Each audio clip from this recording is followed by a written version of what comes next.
The massive viewing screen in the Luna Base Command Center flickered to life, casting an eerie blue glow across Admiral Kang De-ho's weathered face. He stood perfectly still, his hands clasped behind his back as alien faces filled the display. The creatures before him looked like giant insects with multiple arms and glowing red eyes that seemed to burn with contempt. Humans of the primitive world called Earth, the lead alien spoke in a voice that sounded like grinding metal. I am High Commander Vex of the mighty Vorthak Empire. We speak for the Galactic Council, rulers of 10,000 worlds across this galaxy. Kang said nothing. His dark eyes remained fixed on the screen, showing no emotion even as the alien's words grew more threatening. Your pathetic species has been judged unworthy to continue existing in our galaxy, Vex continued, his mandibles clicking with what might have been laughter. We have watched your feeble attempts at space travel. We have counted your laughably small fleet of 200 ships. You are insects compared to our might. Behind Kang, dozens of human officers watched in tense silence. Lieutenant Park So-young gripped her tablet so tightly her knuckles turned white. Captain Kim Jae-min's jaw clenched as the alien's insults continued. Therefore, Vex announced, the Galactic Council grants you 72 hours to surrender your world unconditionally. Evacuate your planet or face complete destruction. This is not a negotiation. This is a mercy we rarely offer to such primitive beings. The transmission ended abruptly, leaving the command center in heavy silence. Several officers began speaking at once, their voices filled with panic and anger. Kang raised one hand, and the room fell quiet again. Status report, he said calmly, as if he had just received a weather update instead of a death sentence for all humanity. Admiral, Captain Kim stepped forward. Our entire defense fleet numbers exactly 212 ships. Intelligence suggests the Vorthak Empire alone commands over 50,000 vessels. The full Galactic Council forces could number in the hundreds of thousands. I see. Kang nodded slowly. And our evacuation capabilities? Even working around the clock, sir, we could maybe move 5 million people off-world in 72 hours. Earth's population is nearly 12 billion. Then evacuation is not an option. Kang turned to face his officers. Send a message to Earth Command. Tell them we need every ship, every weapon, every able-bodied person ready for battle. We fight. Meanwhile, 8,000 kilometers below on Earth's surface, Dr. Park Min-seo was having the strangest day of her career. The young scientist crouched in a narrow tunnel deep inside Mount Everest, her headlamp cutting through darkness that seemed to swallow light itself. This doesn't make sense, she muttered, running her gloved hand along the tunnel wall. The rock here was different from anything she had studied before.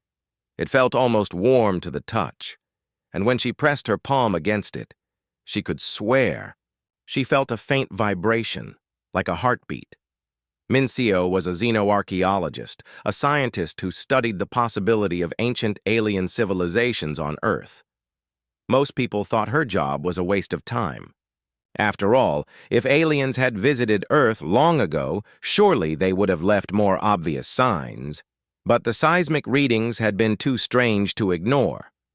For the past month, monitoring stations around the world had detected unusual activity deep beneath Earth's major mountain ranges. The patterns were too regular to be natural earthquakes, too coordinated to be coincidence. Dr. Park, her assistant Lee Jun-ho's voice crackled through her radio. You need to see this. I found something incredible. Min-seo followed the tunnel, deeper into the mountain, her excitement growing with each step. The walls around her began to change, becoming smoother, more geometric. What had started as rough stone gradually transformed into something that looked almost manufactured.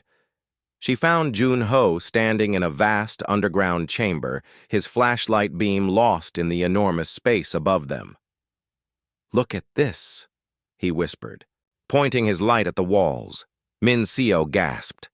The chamber walls were covered in intricate patterns that seemed to pulse with their own inner light. The designs were clearly artificial, but they were like nothing in any human culture she knew. More importantly, the chamber itself was huge, easily the size of several football stadiums. "How is this possible?" she breathed. "This chamber would have to extend for kilometers in every direction." "That's not the strangest part," Junho said, his voice shaking with excitement. "Look at your seismic scanner." Minseo pulled out her handheld device and nearly dropped it. According to the readings, the chamber they stood in was just one small part of something much, much larger. The scanner showed a massive structure that seemed to extend throughout the entire mountain. "This can't be right," she said, adjusting the settings and scanning again. The results were the same. According to this, Mount Everest isn't a mountain at all. It's hollow. And not just hollow, it's like there's some kind of massive structure inside. Her radio suddenly burst to life with an emergency broadcast from Earth Command. "All citizens are advised to remain calm. We have received communication from an alien civilization. This is not a drill. Please stand by for further instructions." Minseo and Junho stared at each other in shock. "Aliens," Junho whispered. "Real aliens are talking to us. And we're standing inside something that definitely wasn't built by humans," Minseo added, her mind racing. "This can't be a coincidence." She pulled out her satellite phone and dialed the direct number for Earth Command that all government scientists were given for emergencies. After several transfers, she found herself speaking to Commander Lee Hee-jin, Earth's top military strategist. "Commander," Minseo said quickly, "I'm Dr. Park Minseo from the Xenoarchaeology Institute. I'm inside Mount Everest right now, and I think I've found something that might be connected to these aliens." "Dr. Park, I don't have time for theories right now." The commander's voice was tight with stress. "We're facing the possible extinction of our entire species." "Please, just listen," Minseo insisted. "I'm standing inside a massive artificial structure hidden inside Mount Everest. My scans show similar structures in mountains all over the world. The Himalayas, the Rockies, the Andes, the Alps. They're all hollow, and they're all filled with technology we don't understand." There was a long pause on the line. "Are you telling me that Earth's mountain ranges are artificial?" "I don't know what I'm telling you," Minseo admitted. "But something built these chambers, and it wasn't us. The construction techniques, the materials, the sheer scale of it all. This is beyond anything humans have ever created." "Stay exactly where you are," Commander Lee ordered. "I'm sending a full military escort to your location immediately. If there's even a chance that what you've found is connected to these aliens threatening us, we need to know about it." As Minseo waited for the military team to arrive, she continued exploring the chamber with Junho. They found corridors leading deeper into the mountain, rooms filled with strange equipment that hummed with barely contained energy, and most mysteriously of all, control panels that seemed to respond to their touch. "Minseo," Junho called from across the chamber. "Come, look at this." She hurried over to find him standing before a wall covered in what looked like a star map. But this wasn't any star map she recognized. It showed not just our galaxy, but dozens of others, with lines connecting various points that seemed to indicate some kind of network or travel routes. "What do you think it means?" Junho asked. Before Minseo could answer, the wall suddenly flared to life. The star map began moving, zooming in on our galaxy, then on our solar system, then on Earth itself. Red dots appeared on the Earth image, marking the locations of every major mountain range on the planet. And then, in perfect Korean, a voice spoke from hidden speakers throughout the chamber. "Welcome, children of Earth. We have been waiting for you to find us." Minseo and Junho grabbed each other's hands, their hearts pounding as they realized they had stumbled upon something that would change humanity's fate forever. Above them, Admiral Kang prepared for what seemed like humanity's final battle, not knowing that Earth itself was about to reveal its greatest secret. The countdown to invasion had begun, but so had the awakening of something far more powerful than either humans or aliens could imagine. Commander Lee Hai-jin arrived at Mount Everest base camp with a full military escort just as the sun began to rise over the towering peaks. The helicopter blades whipped snow and ice around them as they landed, but she barely noticed the cold. Her mind was focused entirely on what Dr. Park Min-seo had discovered deep inside the mountain. "Commander," Dr. Park greeted her at the entrance to the tunnel system. The young scientist looked tired but excited, her eyes bright with discovery. "Thank you for coming so quickly. What I'm about to show you will change everything we thought we knew about Earth." Lee followed the scientist down into the tunnels, her military training keeping her alert for any sign of danger. Behind her, Captain Kim Tae-woo and his Special Forces team moved silently, their weapons ready. None of them knew what to expect in the depths of the world's tallest mountain. The tunnel walls seemed to glow with a soft blue light as they walked deeper underground. Lee noticed that the light grew brighter the further they went, as if something was waking up after a very long sleep. "How long have these tunnels been here?" Lee asked as they walked. "Based on the geological evidence, at least 50,000 years," Dr. Park replied. "But the technology inside is far more advanced than anything humans have ever created. It's like finding a computer inside a cave painting."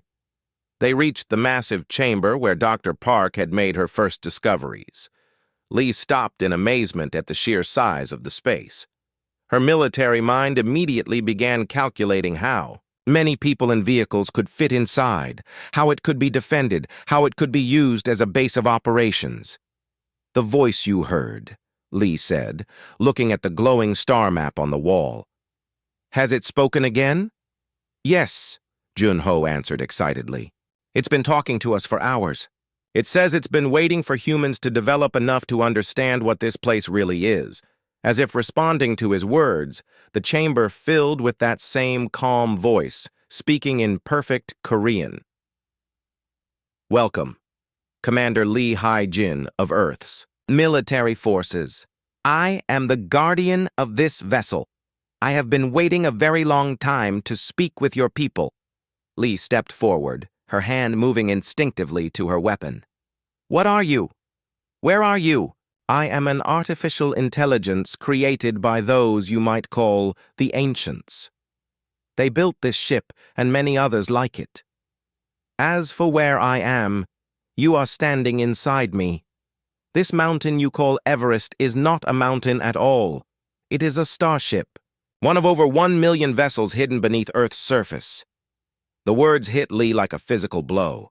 She staggered backward, her mind struggling to process what she had just heard. 1 million ships? Yes. The Himalayas, the Rocky Mountains, the Andes, the Alps, the mountain ranges of Africa and Asia and every continent on Earth. All are ships, all are waiting, all are now beginning to wake up because humanity faces its first true test from the stars. Captain Kim moved closer to Lee, his voice barely a whisper. "Commander, if this is true, if Earth's mountains are actually spaceships, then we're not as helpless as we thought," Lee finished, her strategic mind already working through the implications. "Guardian, these ships, can they fight? Can they protect Earth from the aliens who threaten us?" "These vessels were designed by the most advanced civilization this galaxy has ever known," the Guardian replied. "Each ship is capable of traveling faster than light, manipulating space and time itself, and carrying weapons that could destroy entire star systems. But they will only respond to one thing." "What?" Lee asked. "Human DNA and human consciousness. The ancients chose your species specifically because of qualities you developed during your evolution on this harsh world. Your ability to endure suffering, to adapt to impossible conditions, to unite when facing extinction. These ships will only work for beings who possess those traits." Dr. Park stepped forward, her scientific curiosity overcoming her fear. "Why did they choose us? Why hide these ships here and wait so long?" "Because power without wisdom destroys civilizations," the Guardian explained. "The ancients made that mistake once. They created weapons so powerful they nearly destroyed the entire galaxy. When they rebuilt, they decided to find a species that could be trusted with ultimate power. They studied thousands of worlds, millions of species. Humanity was chosen not because you are the strongest or the smartest, but because you understand what it means to suffer and still choose to help others. The chamber suddenly filled with new light as more control panels activated around them. Displays showed images of mountain ranges all over Earth, and in each image, the same thing was happening. Ancient technology was coming to life after millennia of sleep. "Guardian," Lee said urgently. "We have less than 60 hours before the Galactic Council attacks Earth. Can these ships be ready to fight by then?" "The awakening has already begun," the Guardian replied. "But, Commander, you must understand something important. These ships do not just fight. They were designed to end wars, not start them. When humanity takes control of this fleet, you will have the power to conquer the entire galaxy. The ancients hope you will choose a different path." Captain Kim's radio crackled to life with urgent reports from around the world. "Commander," he said, his voice shaking, "we're getting reports of seismic activity from every major mountain range on Earth. Mount McKinley in Alaska, Mont Blanc in Europe, Kilimanjaro. In Africa, they're all showing the same energy readings we're detecting here. The fleet is waking up," the Guardian confirmed. "Each mountain contains multiple vessels. Earth has been the galaxy's greatest secret for 50,000 years. Now that secret is about to be revealed." Lee activated her satellite communication system and connected directly to Admiral Kang at Luna Base. "Admiral, this is Commander Lee. I'm inside Mount Everest, and I need you to sit down for what I'm about to tell you." "Commander, we don't have time for long explanations." Kang's voice was tense. "The alien fleet is mobilizing. Our scouts report at least 100,000 enemy ships gathering at the edge of our solar system." "Admiral, Earth's mountain ranges are not natural formations. They are spaceships. Over 1 million of them. They've been hidden here for 50,000 years, waiting for humanity to be ready to use them." The silence from Luna Base lasted almost a full minute. "Commander," Admiral Kang finally said, "are you certain of this information?" "I'm standing inside Mount Everest's command center right now, sir. The ship's AI is explaining everything to us. These vessels are more advanced than anything the Galactic Council possesses." "Admiral, we might not just be able to survive this attack. We might be able to win."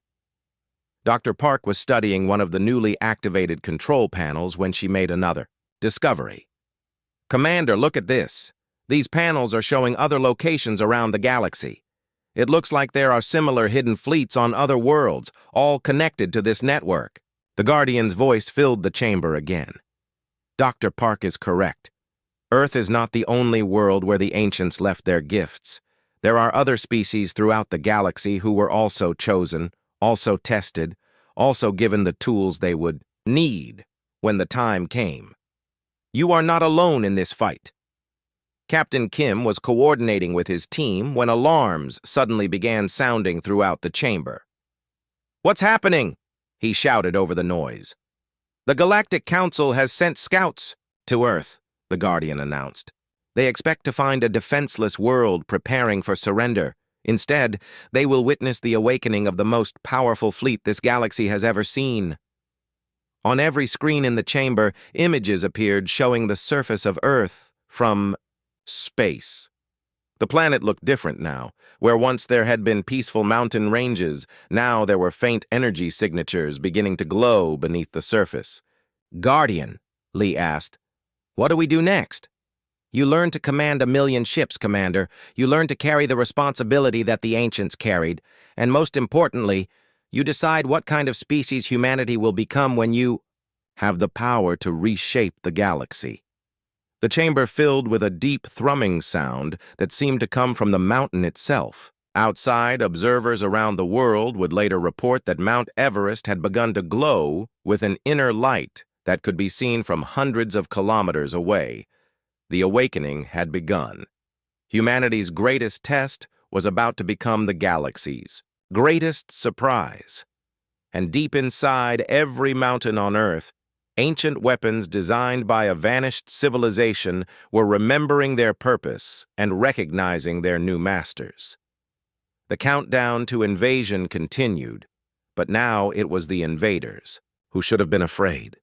Captain Yang Ji-ho stood in the command center that had once been the heart of Mount Everest, watching in amazement as holographic displays showed him the true scope of what humanity had inherited. The mountain around him was transforming, ancient, systems coming online after 50,000 years of dormancy. Through the transparent dome that had emerged from what people thought was solid rock, he could see the night sky filled with stars that seemed brighter than ever before. "Captain," Lieutenant Ryu Da-eun called from her station, her voice filled with excitement and fear. "We're receiving activation signals from every major mountain range on Earth. The Rockies, the Andes, the Alps, even smaller ranges like the Appalachians. They're all coming alive." Yang nodded, his hands moving across control panels that felt familiar despite being built by an alien civilization. The Guardian had explained that the ships were designed to interface directly with human minds, making the complex technology as easy to use as thinking a thought. "Status report on the fleet awakening," he ordered. "Sir, we now have confirmed activation on over 900,000 vessels worldwide," reported Sergeant Kim Dong-soo from the tactical station. "Each ship is running full diagnostics and powering up weapons systems that are beyond anything in our current understanding of physics." Meanwhile, on the surface above them, the world was witnessing something that would be remembered for all of human history. News crews from every nation pointed their cameras at mountain ranges that were literally shedding their disguises. Mount McKinley in Alaska was the first to fully reveal itself. The snow and rock that had covered its surface for millennia began to fall away like old skin, revealing a sleek hull that stretched for dozens of kilometers. The ship's surface was a deep blue-black material that seemed to absorb light, making it difficult for cameras to focus on its true shape. In Europe, Mont Blanc underwent the same transformation. Tourists and mountaineers who had been climbing its slopes were evacuated by emergency crews as the mountain began to pulse with energy. The ancient rock cracked and fell away, showing technology that made human spacecraft look like children's toys. Dr. Park Min-seo, now serving as the primary liaison between the human military and the Guardian AI, was coordinating with scientists worldwide as they tried to understand what they were witnessing. "The energy readings are off all our charts," she reported to Yang over the communication system. "Each ship is generating more power than our entire global electrical grid. And Captain, that's just their idle state. According to the Guardian, they're operating at less than 1% capacity right now." Yang felt a chill run down his spine. If these ships were barely powered up and already showing energy signatures that dwarfed human technology, what would they be capable of at full power? His question was answered sooner than expected. The Guardian's voice filled the command center, calm as always, but with an urgency that hadn't been there before. "Captain Yang, long-range sensors have detected the approaching Galactic Council fleet. They number approximately 80,000 vessels and will reach Earth's orbit in 18 hours. Are our ships ready to fight?" Yang asked. "The fleet is ready, but Captain, you must understand the magnitude of what you are about to command. Each of these vessels is capable of destroying entire planets. The weapon systems were designed to end conflicts quickly and decisively. When the galaxy sees what Earth truly is, everything will change." On Luna Base, Admiral Kang received reports that made him question his own sanity. His aide, Major Lee Soo-jin, stood beside him reading from a tablet that contained information no human mind was prepared to process. "Admiral, we're receiving communication from the surface. Earth now has an active fleet of over 1 million starships. Each vessel is roughly the size of our largest city and carries more firepower than our entire space navy combined." Kang stared out at Earth through the observation dome of Luna Base. The planet looked different now. where once there had been, the familiar shapes of mountain ranges. Now there were geometric patterns of light that pulsed like a heartbeat visible from space. Major, patch me through to Captain Yang on the Everest command ship. Yes, sir. Connection established. Captain. Yang, this is Admiral Kang. I need to know the truth about our capabilities. Can we actually fight this Galactic Council fleet? Yang's voice came through clearly, though there was something different about it now, something more confident than Kang had ever heard from any human commander. Admiral, according to the ship's systems, we could defeat the approaching fleet with less than 100 of our vessels.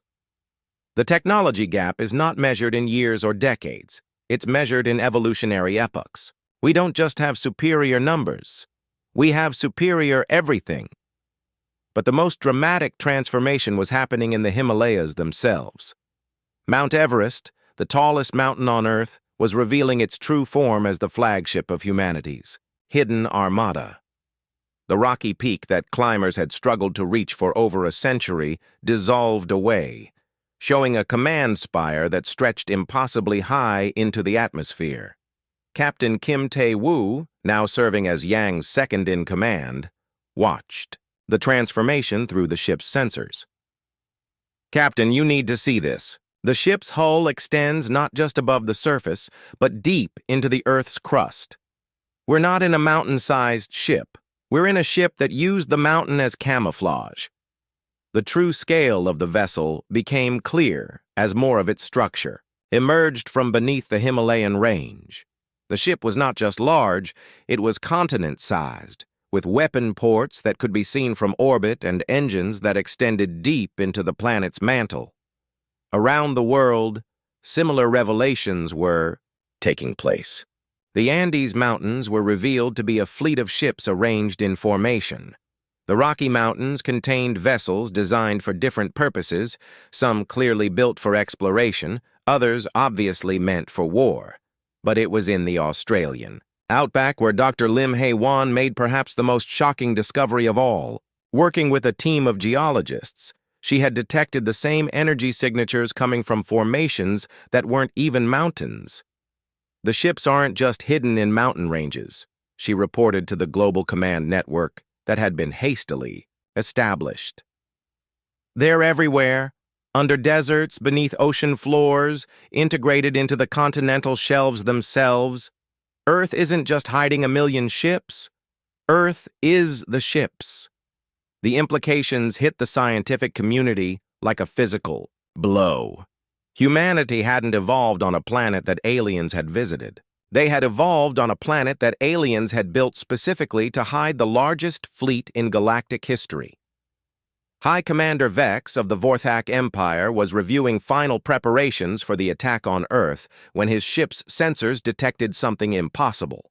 The primitive blue-green world that his forces were approaching to destroy was suddenly blazing with energy signatures that his instruments couldn't properly measure. "Science officer," he barked at a subordinate. "What are those readings from? The target planet?" "Commander, the readings must be in error. The instruments show energy generation levels that would require an entire stellar civilization. But intelligence reports confirm that Earth has a population of barely 12 billion primitive beings."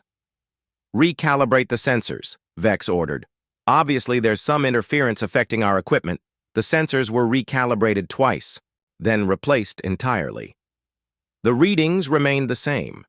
Earth was generating more energy than some small stars, but the most terrifying discovery came when Vex ordered his long-range tactical scanners to identify the source of the energy.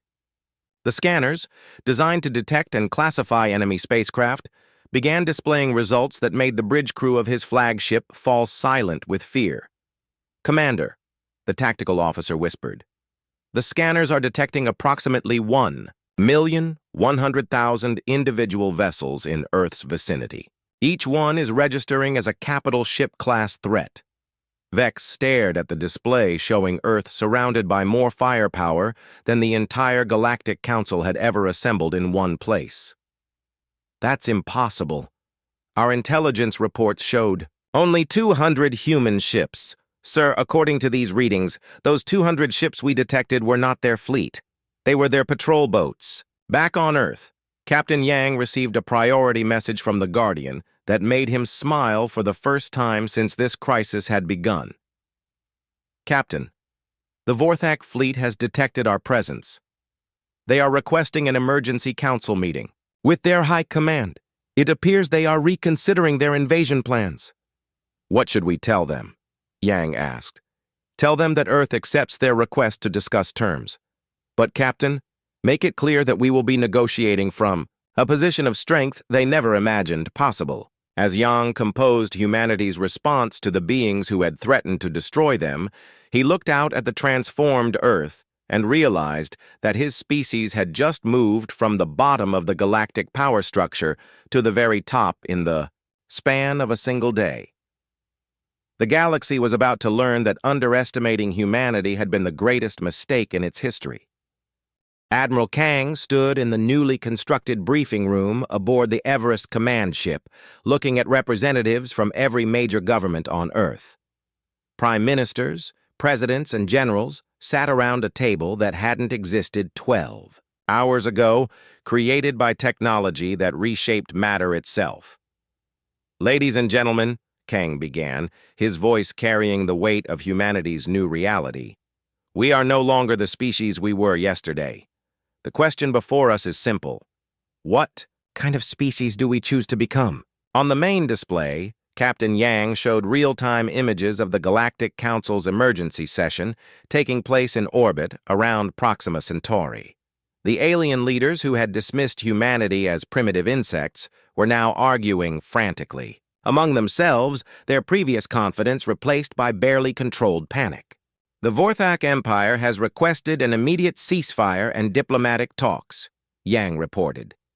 17 other council species have sent similar messages in the last 6 hours.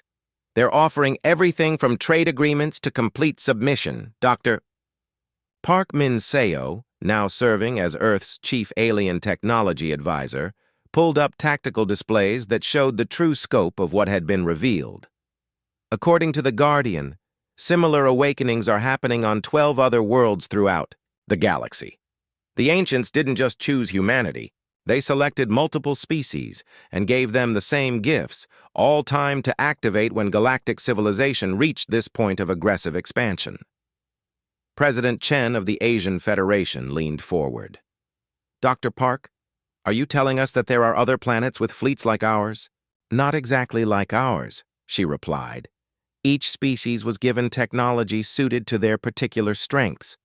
The Kepler 442 system has a species that excels at defensive capabilities. Their ships are nearly indestructible. The Gliese 667 system has explorers whose vessels can travel between galaxies, and there are others, each with different specializations. Meanwhile, in space near the edge of Earth's solar system, the confrontation that would reshape galactic politics was about to begin. High Commander Vex had assembled what he believed was an overwhelming force, 80,000 of the Vorthak, Empire's finest warships. They had come to crush a world they thought was defenseless. Instead, they found themselves facing a human task force of exactly 50 ships. Captain Kim Jae-min commanded the lead vessel, a ship that had once been disguised as Mount McKinley. His crew was a mix of veteran space officers and mountain climbers who had volunteered when they learned their favorite peaks were actually starships. Vorthak flagship. This is Captain Kim of the Earth Defense Force. He broadcast on all frequencies. You have entered our solar system with hostile intent.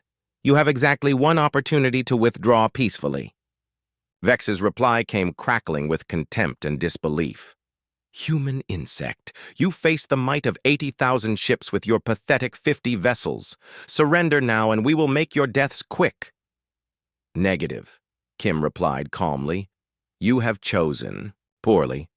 What happened next would be studied in military academies across the galaxy for centuries to come.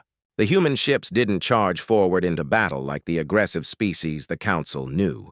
They didn't retreat like the fearful ones. Instead, they simply existed in space for a moment that seemed to stretch forever. Then reality around the Vorthak fleet began to change. Lieutenant Commander Ryu Da-un, serving as Kim's tactical officer, had spent the last 18 hours learning to interface with weapons systems that operated on principles human science barely understood. The ship's Guardian AI had explained that these weapons didn't destroy matter, they convinced matter to stop existing in the same place. "Weapons ready, Captain," she reported. "The Guardian suggests we start with a demonstration of minimal force." "Minimal. Force authorized," Kim replied.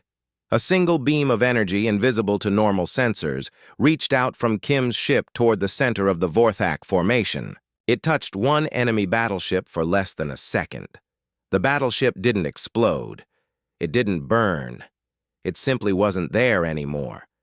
In its place was empty space that sparkled with residual energy, as if the universe was trying to remember what had been there moments before. The Vorthak fleet fell silent.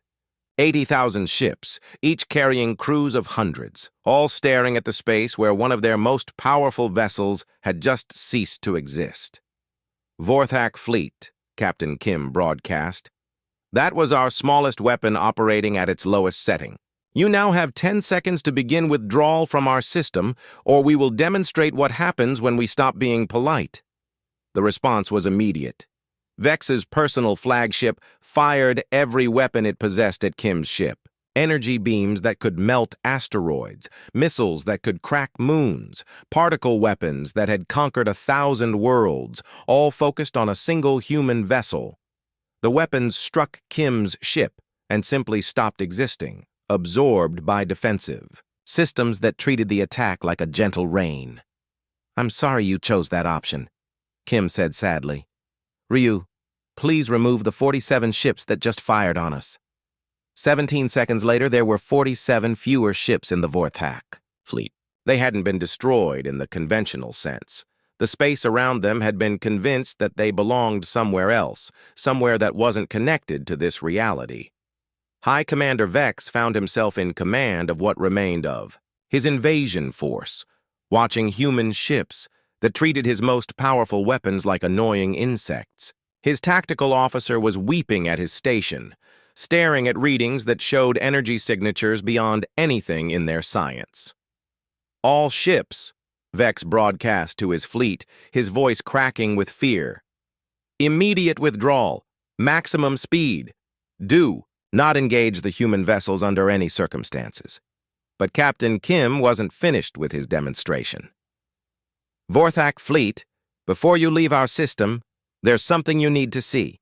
The human task force began to change formation, spreading out into a pattern that seemed random until suddenly it wasn't. The 50 ships arranged themselves into a perfect sphere around the retreating aliens. "This is what 50 of our ships can do," Kim announced. "Now let me show you what our real fleet looks like." Space around Earth began to ripple as if reality itself was taking a deep breath. Then, rising from the planet like sparks from a fire, came the true Earth Defense Force. 1 million starships, each one larger than most space stations, each one carrying more firepower than entire planetary defense networks. They rose from continents and ocean floors, from the polar ice caps and the deepest trenches. They came from places the aliens hadn't even thought to look, because they hadn't realized that the entire planet was a disguise. The ships arranged themselves in formations that stretched from Earth to Mars, creating geometric patterns that were visible to the naked eye from the outer planets. The sight was so overwhelming that several Vorthak captains simply shut down their sensors rather than try to process what they were seeing. "This is Earth's real defense force," Captain Kim continued, his voice carrying across space to every ship in the system and every receiving station within 50 light years. "We tried to warn you peacefully. We offered you the chance to leave with honor. You chose to threaten our home and our people."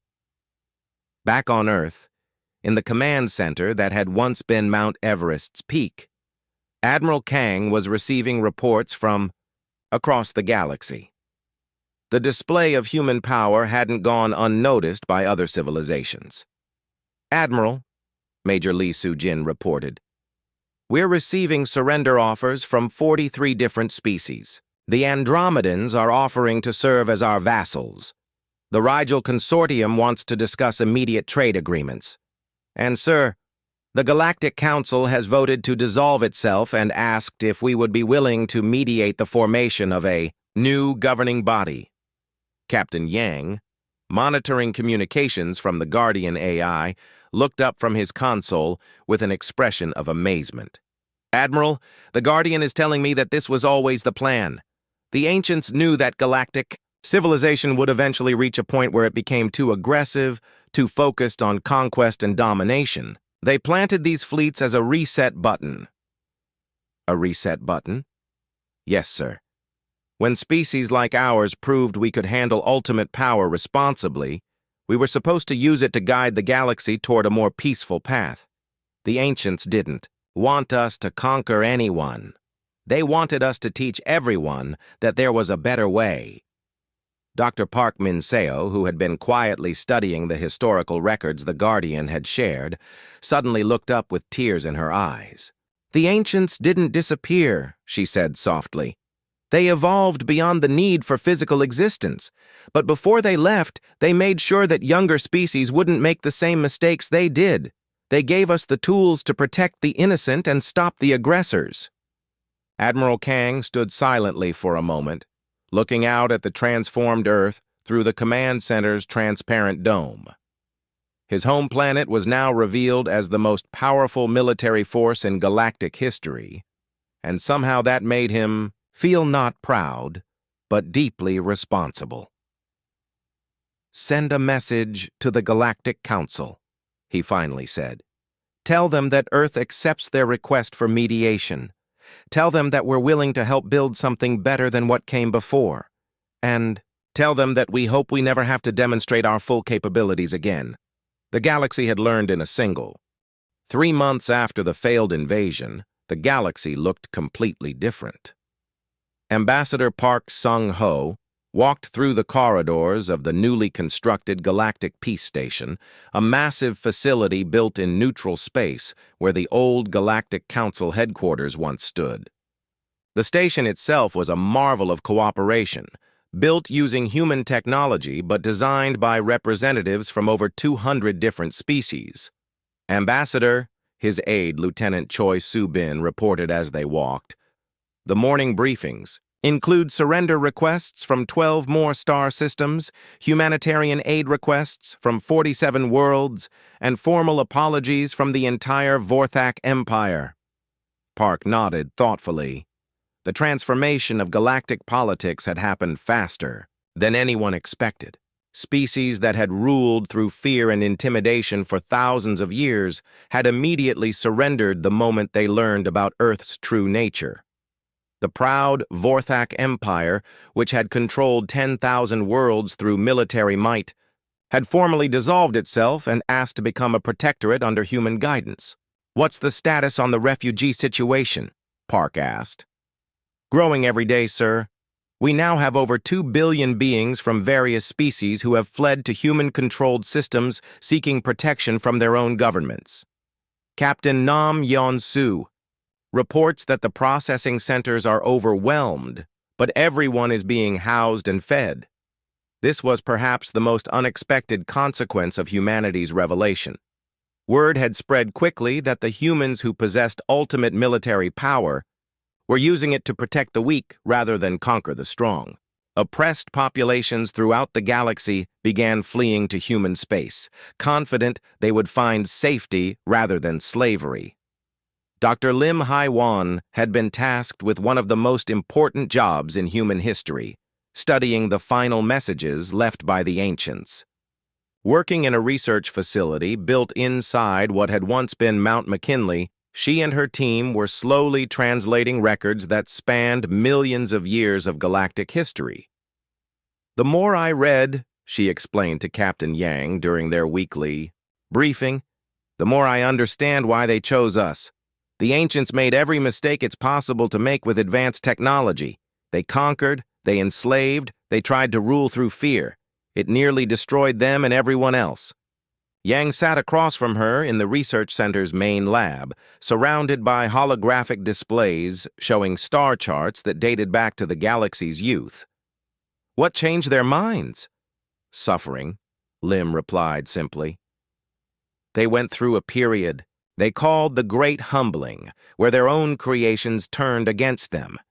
They lost 90% of their population and realized that power without wisdom was just another form of destruction.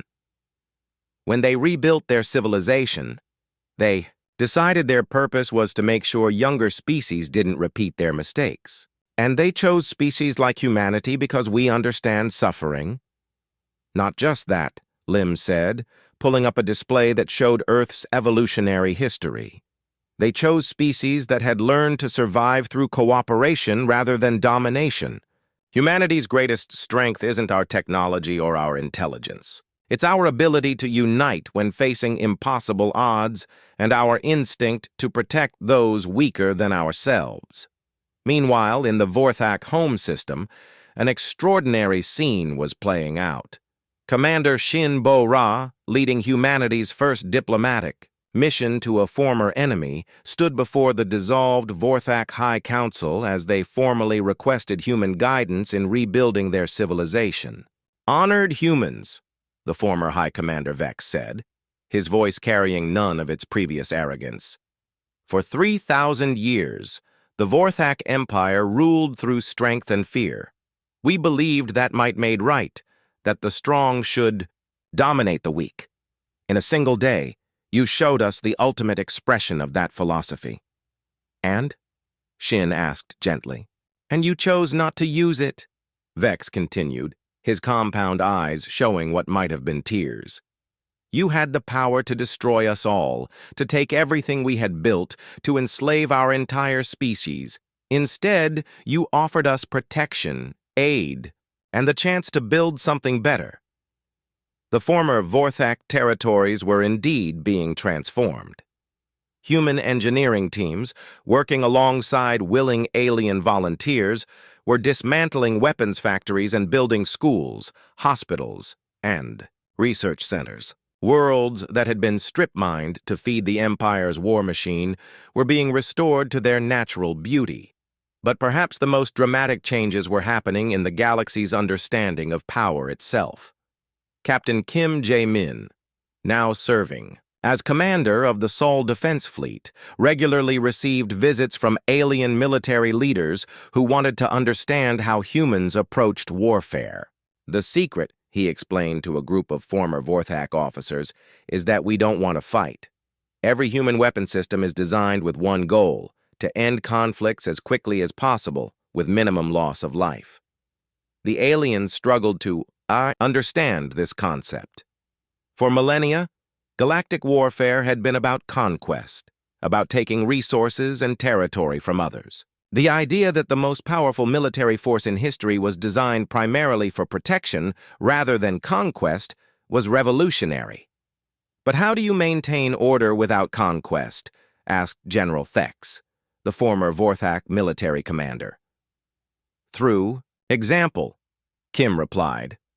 "When people see that you use power to protect rather than oppress, they want to be part of what you're building rather than fighting against it."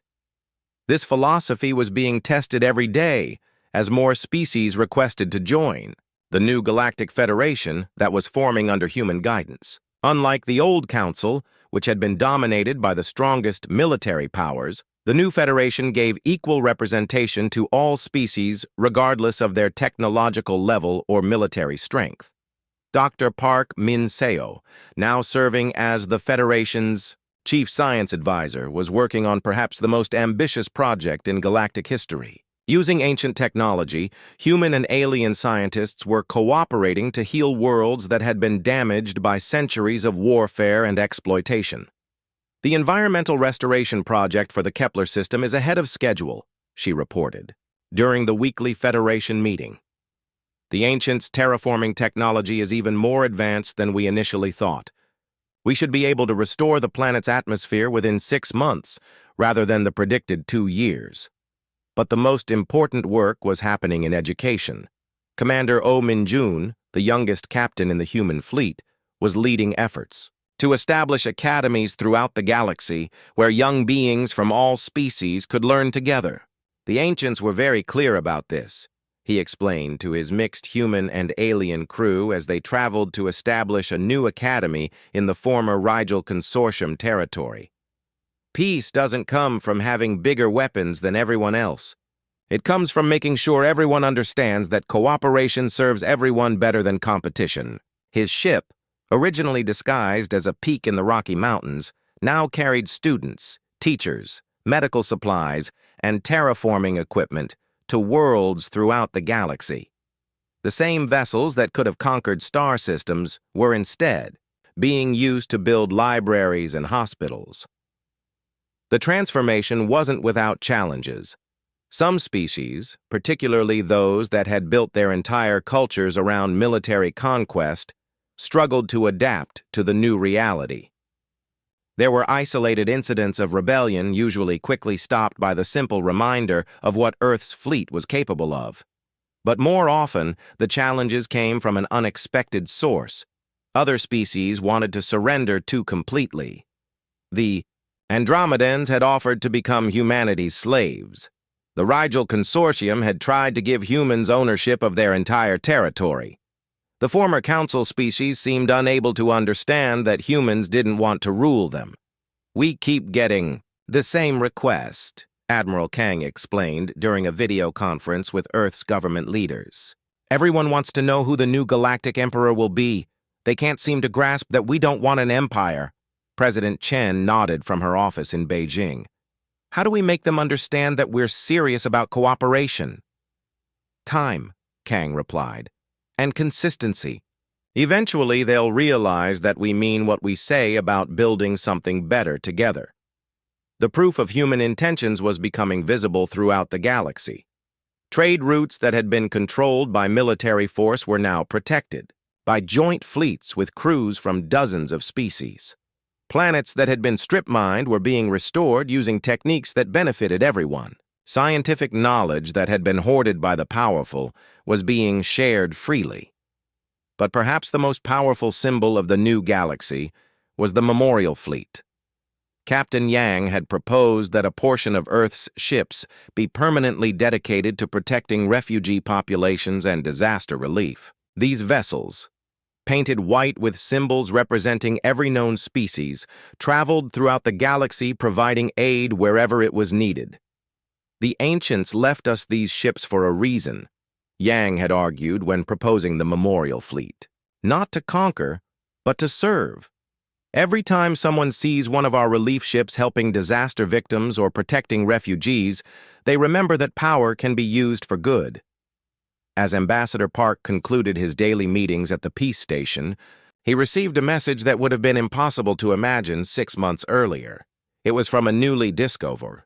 1 year after the revelation that changed everything, Commander Oh Min-jun stood on the bridge of his ship as it approached the edge of known space. His vessel, which had spent 50,000 years disguised as a mountain peak in the Himalayas, now carried the most diverse crew in galactic history. Humans worked alongside former Vorthak warriors, Andromedan scientists, and refugees from dozens of species who had found new purpose in exploration rather than conquest. "Commander," reported his science officer, Dr. Sarah Kim, a young woman who had been studying geology when her favorite mountain revealed itself to be a starship, "we're receiving signals from the target system. The readings match what the ancients' records predicted we'd find."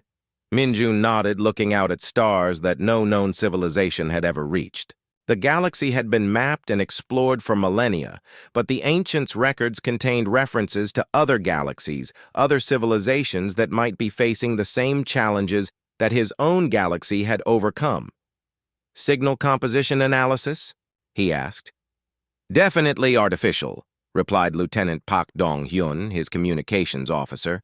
"Multiple species, multiple languages, but the pattern suggests they're all coming from a single government structure. Based on the ancient archives, I'd say we're looking at a classic galactic empire." Behind them, the galaxy they had left was continuing its remarkable transformation. Admiral Kang, now serving as the first Director General of the Galactic Federation, oversaw a civilization that would have been unrecognizable to the beings who had threatened Earth just 1 year ago. The former Galactic Council chambers had been transformed into the Federation Assembly, where representatives from over 300 species worked together to address challenges that affected everyone. The Vorthak Empire's former military fleet had been converted into disaster relief vessels. The Andromedan Confederation's weapons factories now produced medical equipment and terraforming technology.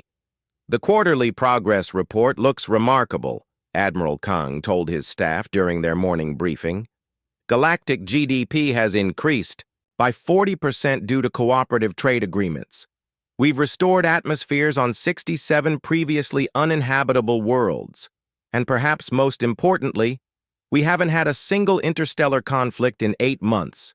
Captain Yang Ji-ho, still commanding the Everest flagship, was leading the galaxy's most ambitious project yet. Using ancient technology and cooperative effort from dozens of species, they were building a network of space stations that would serve as cultural and educational centers throughout known space. The remarkable thing, Yang explained to a visiting delegation of young leaders from various species, is how much we can accomplish when everyone works toward the same goals instead of against each other. The delegation included beings who would have been mortal enemies under the old system. Young Vorthak officers worked alongside Andromedan engineers and human cadets, all learning to see cooperation as strength rather than weakness. But the real measure of the galaxy's transformation could be seen in the daily lives of ordinary beings. Families that had been separated by war zones were reunited. Species that had never had access to advanced medical technology now had hospitals staffed by volunteers from across the galaxy. Children from hundreds of different worlds attended integrated schools, where they learned that diversity was something to celebrate rather than fear. Dr. Park Min-seo, now leading the Galaxy Research Institute, had made discoveries that would have been impossible under the old system. With scientists from every known species sharing knowledge freely, advances in technology, medicine, and environmental restoration were happening at an unprecedented pace. We've just completed the analysis of the ancient archives, she announced during the Federation's monthly science briefing. The records go back over 2 million years and document the rise and fall of dozens of galactic civilizations. Every single one faced the same choice we did, whether to use advanced technology for conquest or cooperation. And what did they choose? Asked Dr. Vox, a former Vorthak scientist who now served as Min-seo's research partner. Most chose conquest, Min-seo replied sadly. They built empires, enslaved weaker species, and eventually destroyed themselves through warfare. The ancients were the first to choose differently, but even they made mistakes before they learned better. The ancients' records had revealed the full scope of their gift to the galaxy. Earth wasn't the only world where they had hidden guardian fleets. Throughout known space, on worlds that younger species had dismissed as primitive or unimportant, similar revelations were taking place. Captain Nam Yun-soo was leading the contact missions to these newly awakened guardian species. Each one had been chosen for different reasons and given different responsibilities. The aquatic species of Kepler-442 had become the galaxy's environmental guardians, using their fleets to restore damaged ocean worlds. The crystalline beings of Wolf 359 had taken on the role of technological teachers, sharing advanced engineering with species ready to use it responsibly. What's remarkable, Nam reported during a conference call with Earth Command, is how well the ancient selection process worked. Every species they chose has proven worthy of the trust placed in them, and every Guardian fleet has chosen cooperation over conquest. The integration of these Guardian species into the Federation had accelerated the galaxy's transformation. Technologies that would have taken centuries to develop were being shared freely. Worlds that would have remained damaged for millennia were being healed in months. But perhaps the most important work was being done by the youngest members of the Federation. Commander Shin Bo-Ra had established the Galactic Youth Corps, an organization where young beings from every species worked together on projects that benefited the entire galaxy. They don't see the old divisions, she explained to Federation leaders. To them, cooperation isn't some new idea they have to learn. It's just the natural way things should be. The Youth Corps had already accomplished things that would have been considered miracles under the old system. They had designed new types of spacecraft that were specifically intended for peaceful exploration. They had created communication systems that allowed instant translation between any known languages. They had even begun planning expeditions to other galaxies with the goal of sharing the Federation's message of cooperation with civilizations beyond their own. It was during one of these planning sessions that the decision was made to send exploration fleets beyond the galaxy's edge. The Ancients' records hinted at other civilizations, other galaxies where the same mistakes might be repeating themselves. "We have a responsibility," argued Dr. Lim Hae-won during the Federation Council meeting where the decision was made. "The Ancients gave us these gifts not just to protect our own galaxy, but to share what we've learned with others who might need it." The exploration fleet that Commander Oh Min-jun now led was the first of many planned expeditions. Each ship carried not weapons of conquest, but tools of cooperation: medical supplies, educational materials, terraforming equipment, and most importantly, the hard-won knowledge of how different species could work together for mutual benefit.